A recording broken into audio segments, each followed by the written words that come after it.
আমাদের যেই টার্গেট ছিল এবং আমাদের যেই কোচের ফিলোসফি ছিল, তো আমরা সেভাবে কালকে আমার কাছে মনে হয়েছে যে টিম ওয়ার্কটা আমাদের খুবই ভালো হয়েছে এবং এটা আমরা অ্যাপ্লাই করতে পেরেছি। তো এটার জন্য অনেক দেখেন আমরা অনেক পরিশ্রম করেছি, কারণ আমাদের আরেকটা জিনিস সবচেয়ে বেশি ভালো উপকার পেয়েছিল, আমরা ইতিমধ্যেই বিদায় নিশ্চিত হয়ে গেছে তাদেরও। আমরা শেষ ম্যাচে ভালো কিছু করতে চায় দুই দলই।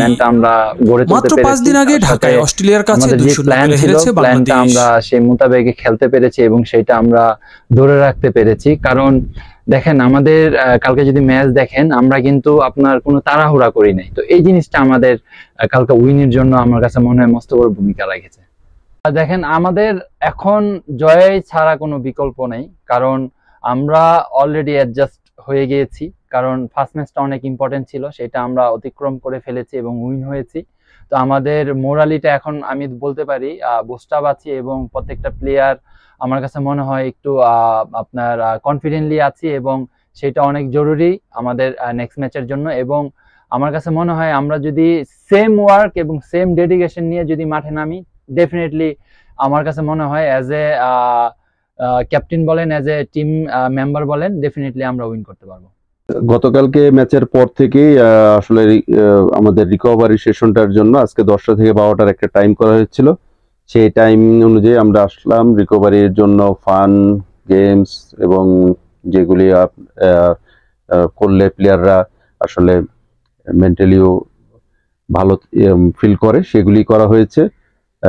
আমাদের এক প্লেয়ার রাকিব গতকালকে ইনজুরি ছিল, সেই ইনজুরির পরবর্তী তার ট্রিটমেন্টটা চলছে। আর ওভারঅল একটা টেনশন কাজ করতেছিল সবারই। ফার্স্ট ম্যাচ, অনেকদিন গ্যাপ, সেই গ্যাপের পরে খেলা এবং ভুটান, এর আগের একটা এক্সপিরিয়েন্স ছিল আমাদের। আমরা এই মাঠে ভালো রেজাল্ট করতে পারিনি। তো সেখান থেকে সব টেনশন দূর করে আমরা একটা গোল দিয়ে যে ধরে রাখতে পেরেছি, সেই কনফিডেন্স থেকে এখন সেকেন্ড ম্যাচের জন্য প্রিপারেশন নিচ্ছি।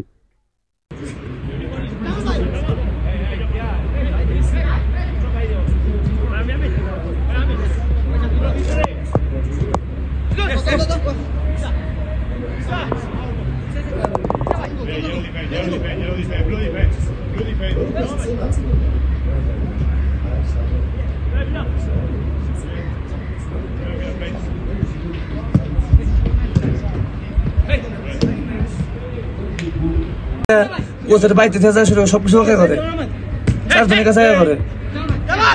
Caballeros, together.